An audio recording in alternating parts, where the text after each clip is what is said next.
is Vani and welcome back to the channel Maths by Vani. Now we are starting syllabus of 9th class and this video is going to be an introduction video for chapter number 1 number system of class 9th. तो चलो इसको start करते हैं बिना कोई time waste किए. सो सबसे पहले एक डेफिनेशन आ गई है, number system is a way of representing numbers on a number line. अच्छा, ये सब स्टार्ट करने से पहले मैं आपको एक चीज़ क्लियर कर दूं कि 9th क्लास के अंदर बहुत ही छोटे छोटे पॉइंट्स हैं जो कि कवर करने बहुत ज़रूरी होते हैं. हम उन पॉइंट्स को भी साथ में लेके चलेंगे, अच्छे से फुल फ्लैश कवर करेंगे, क्योंकि इसके अंदर ना बच्चों को क्वेरी आती है कि आर.डी. शर्मा भी है ना. आर.डी. शर्मा के अंदर क्वेश्चंस होते हैं एंड वो बहुत ही ज़्यादा टिपिकल दिखते हैं या वो टिपिकल नहीं होते हैं. Basically RD. शर्मा के अंदर प्रैक्टिस क्वेश्चंस बहुत हैं. तो ये क्वेरी आपकी अब नहीं आएगी कि भाई हमें प्रैक्टिस के लिए क्वेश्चंस नहीं मिल रहे हैं, आप आर.डी. शर्मा से क्वेश्चंस कर सकते हैं. एंड प्लस एक चीज़ और, उसके अंदर ना कुछ चैप्टर्स बच्चों की ये क्वेरी रहती है कि मैम अलग अलग हैं. अलग अलग का मतलब क्या है कि मतलब हमारी एनसीईआरटी में तो नंबर सिस्टम है, उसमें इतने सारे चैप्टर्स हैं. तो वो मैं आपको इंट्रोडक्शन वीडियो के एंड में बताया करूंगी कि हमारे कौन कौन से चैप्टर्स आर.डी. शर्मा में कवर हो रहे हैं जो कि एज चैप्टर नंबर 1 एनसीईआरटी के अकॉर्डिंग कंसिडर किए जाएंगे. ठीक है. तो number system is a way of representing numbers on a number line. अब ये नंबर लाइन क्या एक चीज़ है, एक आपको पता लग रहा है कि लाइन है, तो इस पर भी हम बाद में चलेंगे. पहले जो इसके अंदर कुछ एक टर्म्स हैं हम उनको समझ लेते हैं एंड आप सब उन टर्म से बहुत ही ज़्यादा फेमिलियर हो. सबसे पहले हमारे पास आ जाते हैं नेचुरल नंबर्स, जिनको कि हम डिनोट करते हैं किससे, एन से. एंड वो क्या होते हैं हमारे पास, 1 2 3 4 एंड सो ऑन. ठीक है. यानी कि कहने का क्या मतलब है, स्टार्टिंग फ्रॉम 1 एंड हमें नहीं पता एंडिंग कहाँ हो रही है. ठीक है. सो नेचुरल नंबर्स होते हैं. इसके बाद हमारे पास होते हैं होल नंबर्स.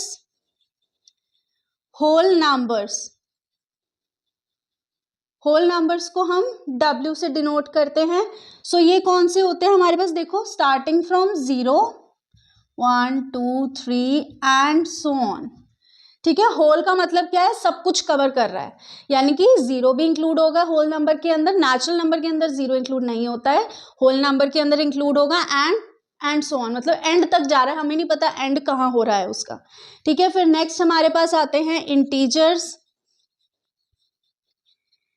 इंटीजर्स को हम किससे डिनोट करते हैं, इंटीजर्स को हम हमेशा Z से डिनोट करते हैं.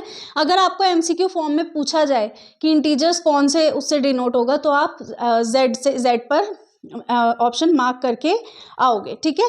तो ये होता है हमारा, इसमें 0 इंक्लूड होगा, 1 2 3 and so on till the end. ठीक है.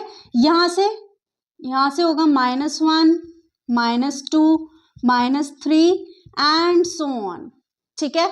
यानी कि इस तरफ भी नंबर एंडिंग में है, इस तरफ भी नंबर एंडिंग में है 0 के बाद, मतलब कि 0 बीच में रहेगा एंड सारे नंबर्स फैले हुए हैं, हमें नहीं पता कहाँ तक हैं, but starting from 0 1 2 3 and so on, -1 -2 -3 and so on. ठीक है.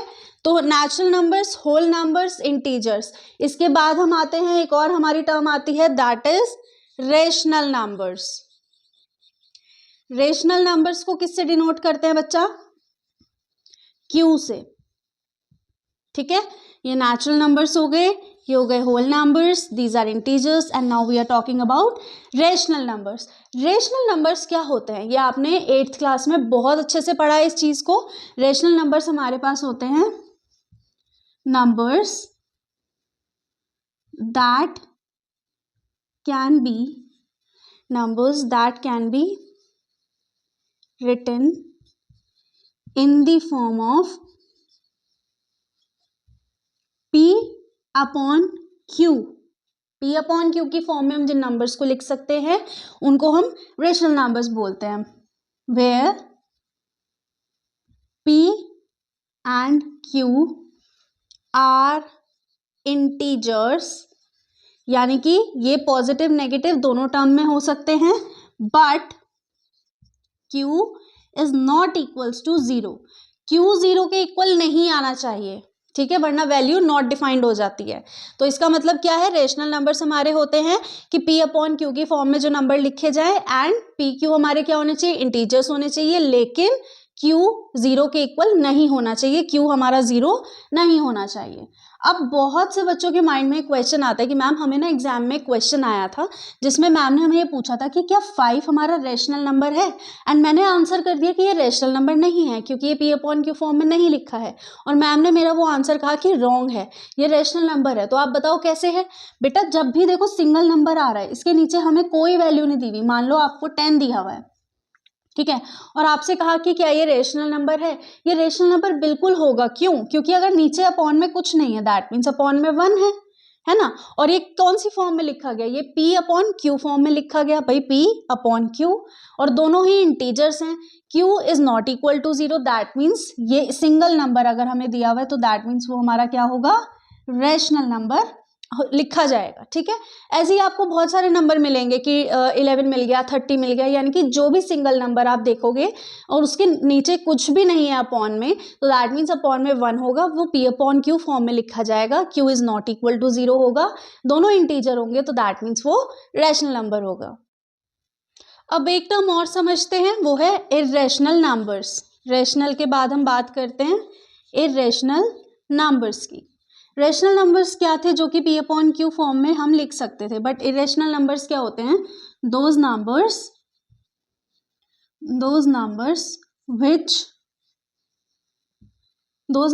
which cannot be expressed or written in the form of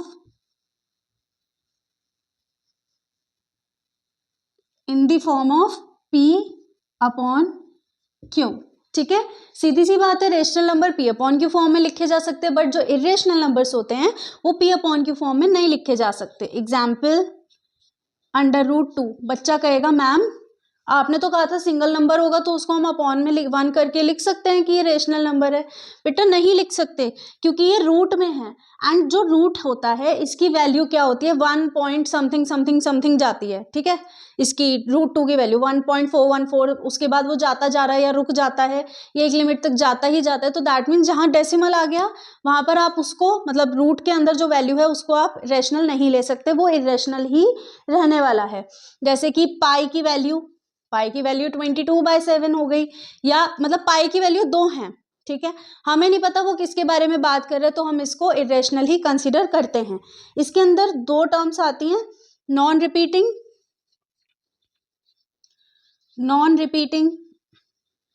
and non terminating decimals. अब इनका मतलब क्या है ये आपको आगे चल के एक्सप्लेन किया जाएगा, बट अभी शॉर्ट फॉर्म में अगर मैं बात करूं तो यानी कि वो नंबर्स जो कि रिपीटिंग नहीं है या नॉन टर्मिनेटिंग है, इस टाइप के नंबर्स को हम इरेशनल के अंदर ही काउंट करेंगे, ठीक है। फिर आते हैं हमारे रियल नंबर्स। रियल नंबर्स क्या होते हैं? Sum of irrational and rational numbers,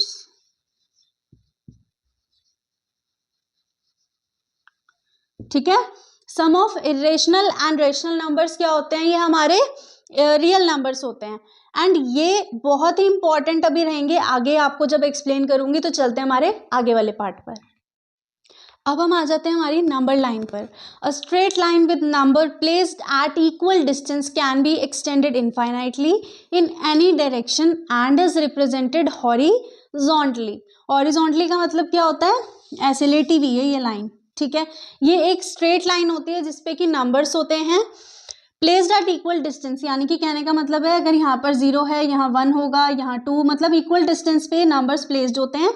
ऐसा नहीं है कि यहाँ पे आ गया फिर इसके बाद यहाँ आ गया फिर इधर आ गया, ऐसे नहीं होता है। स्ट्रेट लाइन है, नंबर्स इक्वल इंटरवल्स पर हमारे प्लेस्ड रहते हैं, ठीक है। सो आगे वो कह रहे हैं can be extended infinitely in any direction. मेरा मन है मैंने यहाँ पर एक्सटेंड कर दिया, मेरा मन है मैंने यहाँ पर एक्सटेंड कर दिया, ठीक है। कितनी भी लंबी लाइन आप बना सकते हो, इनफाइनाइटली किसी भी डायरेक्शन में आप उसको एक्सटेंड कर सकते हो।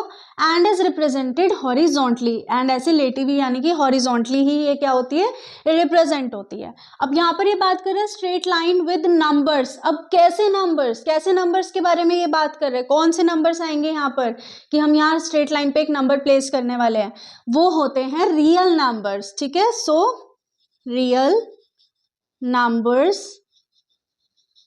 are placed on number line। कहने का मतलब क्या है आपका, हमारा मतलब इनका बुक का, कि हम इसके अंदर कौन से नंबर, रियल नंबर का मतलब क्या है, जिसके अंदर रेशनल एंड इरेशनल नंबर दोनों आते हैं। यहाँ पर अब देखो कि हम √2 तक प्लेस कर सकते हैं इस नंबर लाइन के ऊपर, वो भी आपको आगे एक्सप्लेन किया जाएगा। बट अभी समझो कि इस पर √2, जैसे कि मान लो 0 1 2 3, ये नंबर्स तो बिल्कुल डायरेक्टली प्लेस हो रहे हैं, ठीक है। बट हमें √2 प्लेस करना है, तो हम √2 कैसे प्लेस करते हैं वो पूरा आपको डिटेल में एक्सप्लेन किया जाएगा। यहाँ पर आ गया -1 -2 -3। अब इसीलिए आपको कहा था कि पता नहीं कहाँ तक उसके नंबर्स फैले हुए हैं, क्योंकि ये आगे तक जा रही है, हमें नहीं पता भैया कहाँ तक जाएगी। लेकिन क्या है कि यहाँ पर आपको देखना है कि एक ही साइड यहाँ पे नंबर कैसे होंगे, पॉजिटिव, एंड दूसरी साइड, 0 की दूसरी साइड कैसे होंगे, नेगेटिव नंबर्स होंगे। Representation of real numbers on number line, यानी कि हम नंबर लाइन के ऊपर रियल नंबर्स को, दैट इज √2 √5, मतलब जो भी नंबर्स हैं उनको हम किस तरीके से रिप्रेजेंट करेंगे, कैसे प्लेस करते हैं, वो आपको समझाया जाएगा नोटबुक पर। So for drawing a number line we need a pencil, we need eraser, we need a scale and a compass, ठीक है। अब सबसे पहले क्या करते हैं, ये बनाने के लिए नंबर लाइन हमें क्या करना होता है, एक स्ट्रेट लाइन ड्रॉ करनी होती है, ठीक है। इट्स कम्प्लीटली योर विश कि आप कितना लेना चाहते हो। मान लेते हैं मैंने ये 15 सेंटीमीटर की एक स्ट्रेट लाइन, बिल्कुल ही straight, no double lining, straight line मैंने ये ड्रॉ करी है, ठीक है। अब इसके लिए अब फिर हम क्या करते हैं, एक पॉइंट हम लेंगे 0 से लेके 1 तक। जैसे कि मान लेते हैं ये मैंने लिया 15 तक, या चलो ये मैं लेती हूँ 15 तक लिया, एंड ये मैंने 6 से लेके 7 तक, या यहाँ तक मैंने एक पॉइंट मार्क किया, ये मैंने ले लिया 0 एंड ये मैंने ले लिया 1, ठीक है। कोई डबल लाइनिंग नहीं होगी कहीं पे भी, आप इस तरीके से नहीं शो करोगे कि ये बहुत ही गंदा दिख रहा है, बहुत नीट एंड क्लीन काम करना है। इसके बाद आप क्या करने वाले हो, आप लोगे OB, ये हमने ले लिया 1 यूनिट, मान लेते हैं कि ये है 1 यूनिट OB, ठीक है। ये OB ले लिया, या चलो यहाँ ले लेते हैं, ये OB है 1 यूनिट, ये पूरा OB 1 यूनिट का है, ठीक है। Construct a right angle at B, then after that we have to construct a right angle. कैसे करते हैं, यहाँ B पर हम लेते हैं सेंटर, ठीक है। कंपास आपकी नीड है कितना ओपन करना चाहते हो, उसके बाद हम इसको यहाँ पर ये इस तरीके से आर्क देते हैं, ठीक है। अब फिर इसके बाद कहाँ पर जाएगी आर्क, ये वाला जो पॉइंट है, एक आर्क हम देंगे यहाँ से एंड एक आर्क हम अनदर पॉइंट से, ठीक है। फिर यहाँ से जा कर के ये यहाँ एक आर्क, देन यहाँ पर ये देखो, ये यहाँ पर आप देख पा रहे हो ना, ये चीज यहाँ से एक ये दूसरा आर्क, ठीक है। सेम उतना ही ओपन करके रखना है जितना आपने स्टार्टिंग में B पर लिया है। इसके बाद हम क्या करेंगे, एक स्ट्रेट लाइन ड्रॉ करेंगे जो कि बिल्कुल ही स्ट्रेट होनी चाहिए, नो डबल लाइनिंग, ठीक है। ये मान लेते हैं यहाँ पर मैंने ये ले लिया, तो ये बन गया मेरा 90 डिग्री का एंगल, ठीक है। अब फिर इसके बाद हम क्या करेंगे, हमें 1 यूनिट मार्क करना है। मान लेते हैं मैंने ये 1 यूनिट हम ले रहे हैं ना, तो हमने ये 2 के गैप पे लिया, यहाँ पर भी मैं 2 के ही गैप पर 1 यूनिट कंसिडर कर रही हूँ, तो ये यहाँ पर हो गया, ठीक है। ये हो गया 1 यूनिट, ये पूरा 1 यूनिट हो गया, ठीक है। मान लेते हैं कि मैंने इसको बोला है C, आपकी विषय आप कोई भी नेमिंग दे सकते हो, मैंने इसको C मान लिया कि C और B जो है, CB हमारा 1 यूनिट है, यहाँ पर लिख भी देती हूँ, CB is equals to 1 unit, also OB is equals to 1 unit, ठीक है। इतना समझ आ गया हमने क्या किया यहाँ पर। अब फिर इसके बाद हम क्या करेंगे, हम OC को ज्वाइन कर देंगे। ये था हमारे पास O एंड C था यहाँ पर, so we have joined OC। ये मैं आपको बता देती हूँ कि हम √2 प्लॉट कर रहे हैं, √2 ऑन नंबर लाइन। ठीक है, आप इस तरीके से कोई भी नंबर प्लॉट कर सकते हो, √5, √3, जो भी आपकी विश है। ठीक है, यहाँ पर हमने क्या करा, इसको ज्वाइन कर दिया, ज्वाइन OC। फिर इसके बाद आगे अब हम क्या करेंगे, अब पाइथागोरस थ्योरम देखो सबको पता है, हमें पता है कि OC का square is equals to OB का स्क्वायर प्लस BC का स्क्वायर। ठीक है, तो यानी कि ये क्या है हमारा, OC का स्क्वायर इज इक्वल्स टू 1 का स्क्वायर प्लस 1 का square, that means OC is equals to √2, यानी कि ये OC हमारा √2 हुआ। अब ये बात एक चीज देखो कि हमें यहाँ थोड़ी चाहिए, ये थोड़ी है हमारी भाई, हमें तो यहाँ इस वाली लाइन पे प्लॉट करना है। तो इसके लिए अब हम क्या करेंगे, जो हमने OC बनाया ना, इसको हम एज अ रेडियस लेंगे, ये पूरा हम कवर करेंगे यहाँ पर। ठीक है, हमने इसका OC लिया एंड अब हम यहाँ पर आर्क लगाएंगे। OC मेजर किया हमने, ठीक है, OC को मेजर करके हमने एक नंबर लाइन पर उतने ही डिस्टेंस पर उतने ही मेजर के साथ एक आर्क बना दिया। तो ये जो आर्क हुआ ना बच्चा हमारा, ये वाला आर्क, ठीक है, OC को हमने क्या करा, मेजर किया, इसके बाद हमने यहाँ पर आर्क बनाया नंबर लाइन के ऊपर। अब ये जो नंबर लाइन के ऊपर ये आर्क बनाया ना, ये बेटा ये है √2। समझ आ गई ये चीज, हम इसको भी √2 हमने माना कि हाँ ठीक है, हमने पाइथागोरस के थ्योरम के अकॉर्डिंग तो निकाल दिया कि ये OC √2 है, बट हमें तो √2 नंबर लाइन पर चाहिए ना।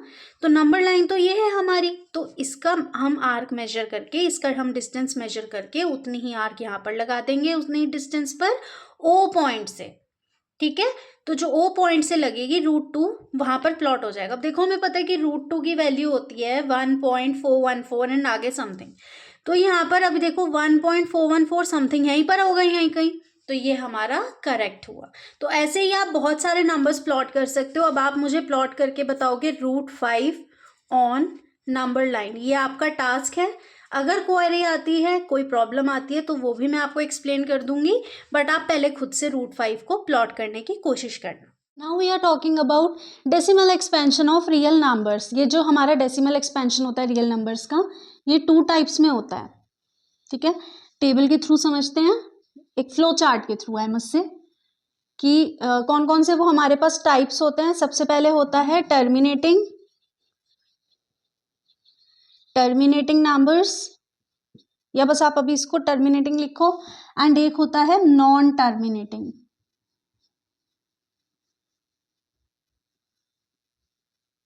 ठीक है, अब इनके अंदर कैसे कैसे नंबर्स इंक्लूड होते हैं, टर्मिनेटिंग में कौन से होते हैं, नॉन टर्मिनेटिंग में कौन से होते हैं। टर्मिनेटिंग के अंदर नंबर्स होते हैं, जैसे कि हमारे पास हो गया एक ऐसा नंबर जो कि चल नहीं रहा है, मतलब डेसिमल के बाद एक पॉइंट पे आके वो खत्म हो गया नंबर। ठीक है, सो यानी कि जैसे कि हम एक एग्जाम्पल ले लेते हैं 1.289, बस ये एंड हो गया।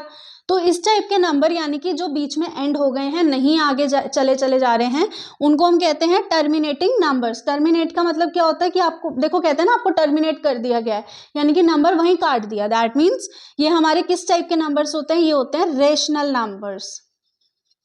ये भी बताती हूँ कि ये रेशनल नंबर्स क्यों होते हैं, क्योंकि बहुत सारे बच्चे हैं जिनके माइंड में ये क्वेश्चन चल रहा होगा कि मैम आपने इसे रेशनल नंबर क्यों लिखा। बच्चा देखो ये 1.289 है, ठीक है, 1.289, इसको मैं डेसिमल हटा के अपॉन 1000 लिख सकती हूँ, तो ये हो गया ना P अपॉन Q की फॉर्म में, है ना। और हमें पता है Q is not equal to 0 है हमारा रेशनल नंबर के अंदर, यही तो चाहिए, P अपॉन Q फॉर्म में लिखा हो, इंटीजर हो दोनों, और Q 0 के इक्वल ना हो, तो दैट मीन्स ये हमारा सिंपल रेशनल नंबर है। अब नॉन टर्मिनेटिंग के अंदर और 2 चीजें आती हैं। नॉन टर्मिनेटिंग में आपको दिखते हैं रिकरिंग नंबर्स, एंड देखो नॉन टर्मिनेटिंग की बात कर रही हूं मैं, नॉन टर्मिनेटिंग में जाएंगे रिकरिंग एंड नॉन रिकरिंग। अब रिकरिंग का मतलब क्या होता है, रिकरिंग का मतलब होता है रिपीटिंग नंबर्स, कुछ वो नंबर्स जो रिपीट करे जा रहे हैं। ठीक है, रिकरिंग का मतलब होता है repeating numbers, and non recurring अभी बताती हूँ। देखो रिकरिंग में रिपीटिंग कैसे, जैसे 1.2 एंड सो ऑन, चले जा रहे हैं 2 हमारे, और 2 ही 2 चले जा रहे हैं। नॉन रिकरिंग के अंदर किस टाइप के नंबर्स आते हैं हमारे, जैसे कि नॉन रिकरिंग में आएंगे आपके 1.4876 495 एंड सो ऑन, हमें नहीं पता कौन से नंबर है, चले जा रहे हैं। तो दैट मीन्स ये हमारे होते हैं irrational numbers. Non recurring numbers are irrational numbers. बच्चा पूछेगा मैम कैसे, एक्सप्लेन करती हूँ। बेटा हमें नहीं पता ना ये आगे कैसे इतना लंबा लंबा जाए जा रहा है, हमें नहीं पता कहाँ तक जाके इसकी एंडिंग होगी। सो अगर मैं डेसिमल हटा के अपॉन में वैल्यू लगाना चाहूँ तो मैं लगा ही नहीं सकती हूँ, क्योंकि मुझे पता ही नहीं है कि ये कितना आगे जा रहा है। दैट मीन्स ये पी अपॉन क्यू फॉर्म में नहीं लिखा जाएगा। तो simple P upon Q form में नहीं है, दैट मीन्स ये इर्रेशनल नंबर है। एंड ये साथ साथ हमारा हो जाता है रैशनल नंबर। अब बच्चा हो गया यहाँ पर कंफ्यूज, मैम आपने तो ये बोला है कि ये नंबर आगे चला जा रहा है, मुझे नहीं पता है कहाँ तक जा रहा है, आपने इसे इरेशनल कह दिया। Same goes with this as well, ये भी तो इतना आगे आगे जा रहा है, आप कह रहे हो कि ये रेशनल है। बच्चा इरेशनल नंबर है, क्यों? 1.2 बार लिख सकती हूँ मैं इसको, समझ आ गई ये चीज? 1.2 बार लिख सकती हूँ। अगर मैं इसको यहाँ पर हटा दूँ डेसिमल और अपॉन में कुछ वैल्यू में लगा दूँ तो मैं इजीली लगा सकती हूँ, क्योंकि ये 2 बार है और हमें नहीं पता कि भाई 2 ही तो जा रहा है ना आगे। अब हमें इसका तो नहीं पता ना आगे ये कौन सा नंबर दे देगा या कितना आगे तक जा रहा है। ये हमें पता है कि 2 कंटिन्यूअस उसमें है, तो ये बार बार जा ही रहा है, तो दैट मीन्स हम 2 उसके ऊपर बार लगा देंगे। तो ये हमारा हो जाता है रेशनल नंबर, और ये हमारा हुआ decimal expansion of real number. साफ सीधी बात है, टर्मिनेटिंग नॉन टर्मिनेटिंग टाइप के होते हैं रियल नंबर्स, ठीक है।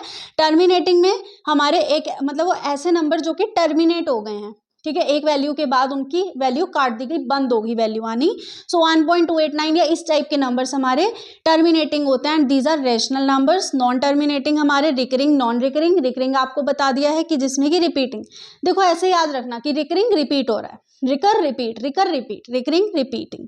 तो यानी कि 1.222 यानी कि एक ही वैल्यू चली जा रही है, ठीक है। नॉन रिकरिंग में वैल्यू हमें नहीं पता कौन कौन सी आगे आगे आगे आगे वो लिए चला जा रहा है, तो नॉन रिकरिंग इरेशनल होते हैं, रिकरिंग रैशनल होते हैं, ठीक। आ जाओ एक बार वापस से चलते हैं 8th क्लास के अंदर, ये टॉपिक हम कर चुके हैं, laws of exponents for real numbers. Tension मत लो, 9th क्लास ही चल रही है, बट ये टॉपिक 8th क्लास का आ गया तो थोड़ा सा वहाँ का भी रिविजन करा देते हैं आपको।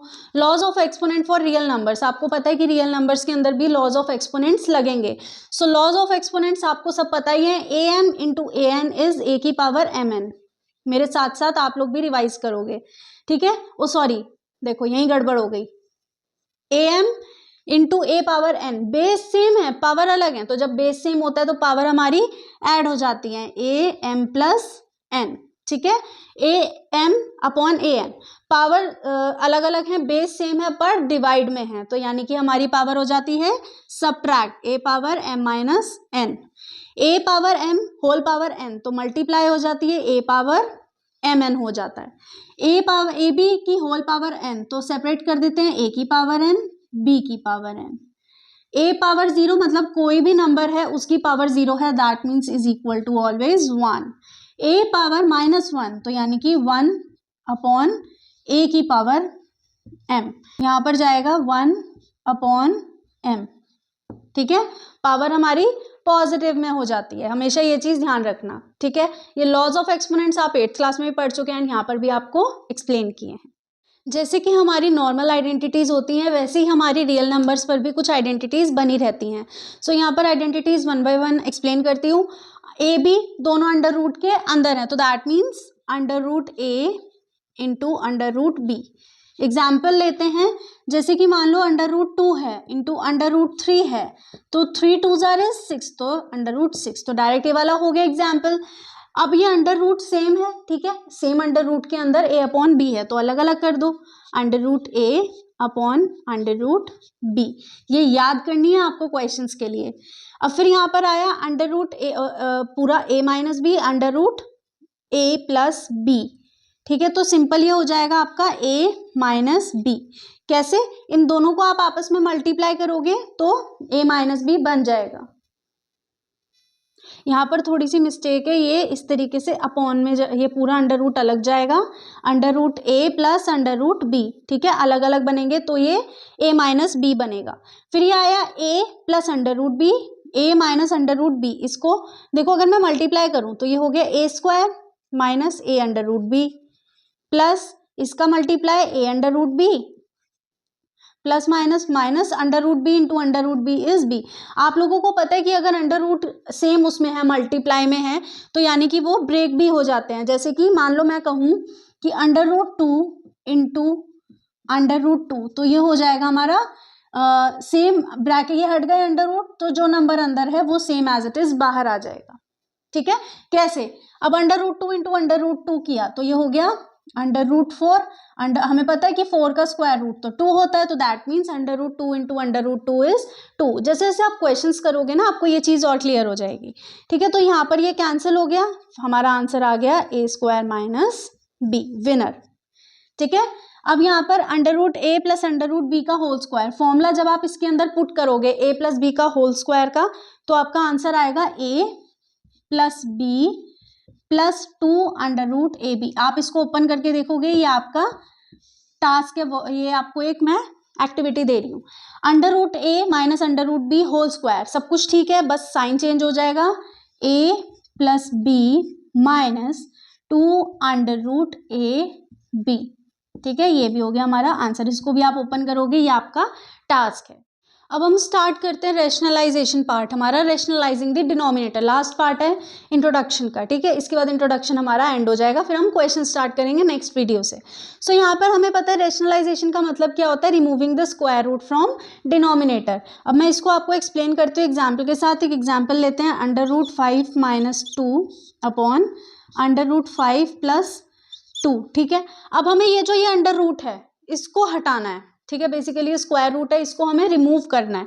सो उसके लिए हम क्या करते हैं, मल्टीप्लाई करेंगे जो चीज, जो साइन यहाँ पर है ना उसी के ऑपोजिट के साथ, यानी कि under root 5 minus 2 upon under root 5 minus 2, मतलब सेम जैसे वो होता है ना कॉम्पोनेंटो एंड डिविडेंडो मेथड, उस टाइप से। ठीक है, यहाँ पर हमने क्या करा, प्लस था, हमने उस पे ऑपोजिट साइन के साथ मल्टीप्लाई डिवाइड दोनों कर दिया। बच्चों को ना ये रेशनलाइजेशन पार्ट इतना इजी लगता है, इतना अच्छा लगता है कि वो डिमांड करते हैं कि बस इसी में से क्वेश्चन आ जाए, पर ऐसा होता नहीं है, उसको एग्जामिनर को तो हर उसमें से क्वेश्चन बनाना ही है। सो यहाँ पर देखो, अब इसको हम क्या करेंगे, सिंपल मल्टीप्लाई कर लेते हैं, अंडर रूट 5 माइनस 2 का होल स्क्वायर, क्योंकि 2 टाइम्स है, अपॉन ये अंडर रूट 5 प्लस 2, यहाँ पर देखो आइडेंटिटी हमारी काम आएगी, इंटू अंडर रूट 5 माइनस 2। ठीक है, सो ये हमारा हो गया A minus B whole square. So under root 5 का स्क्वायर हमें पता है 5 ही रहेगा, ए स्क्वायर प्लस 2 2 ज़ा 4 माइनस 2 2 ज़ा 4 एंड 4 रूट 5, 2a भी होता है, upon under root 5 plus 2 under root 5 minus 2। So ये हो गया a माइनस, a हमने ये लिया था तो a बिना उसके जाएगा स्क्वायर रूट के, so a minus B square, a minus क्योंकि इसके ऊपर नहीं है हमारा स्क्वायर रूट, इसके ऊपर नहीं है, सो ये स्क्वायर में जाएगा, a minus A under root A plus B into under root A minus B, तो a plus A minus B का square, sorry a minus B square. So 2 2 ज़ार इज 4, देखा कितनी गड़बड़ हो जाती है अगर ना आप इसको कॉन्सेंट्रेशन से करो तो। 5 प्लस 4 इज 9, तो 9 माइनस 4 रूट 5 अपॉन 1, ये आ गया आपका आंसर। ठीक है, तो इस तरीके से हम रेशनलाइजेशन करते हैं, और समझ आएगा जब हम क्वेश्चंस में एंटर करेंगे। सो आर.डी. शर्मा के अंदर जो चैप्टर्स हमारे नंबर सिस्टम में इंक्लूड होंगे वो है number system, exponents of real numbers and rationalisation. ये 3 चैप्टर ऐसे हैं जो हमारे नंबर सिस्टम के अंदर एनसीईआरटी के अकॉर्डिंग इंक्लूड हो रहे हैं। सो आप इनसे भी प्रैक्टिस करो। अगर आपको कोई भी क्वेरी आती है, कोई भी डाउट आता है, वैसे तो क्वेश्चन मैं आपको नेक्स्ट वीडियो से स्टार्ट कराने वाली हूँ, बट स्टिल अगर आपको उसमें भी कोई डाउट रहता है कि भाई हमें आर.डी. में डाउट आ रहा है, तो वो भी आप मुझसे कॉमेंट सेक्शन में या फिर मेरे इंस्टाग्राम हैंडल पर भी पूछ सकते हैं। So we are done with introduction part of chapter number 1 number system of class 9th. Now we are ending this video. We'll see you in next video जिसमें कि हम question start करेंगे हमारे number system के। तो till then keep practicing. Make sure to subscribe the channel, press the bell icon, do share this video and tell me in the comments आपको ये video कैसा लगा।